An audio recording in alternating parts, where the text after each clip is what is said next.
高雄伫前2天啊变大雨，而且风台特别来啊，农民是趁这2天好天，赶紧去收成。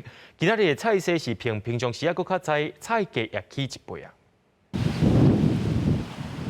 已经要中昼，工人搁咧无用挂油菜。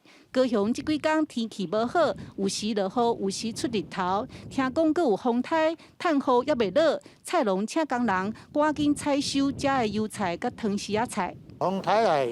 啊是落雨，无当下雨，赶紧刮下安尼。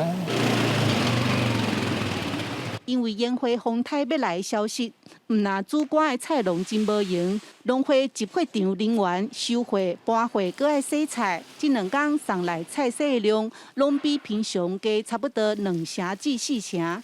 预计这天可能有将近3吨。白菜、空心、油菜。这今仔日是收较济啦，比平常。嘿。收较暗。嘿，收较早，收较暗。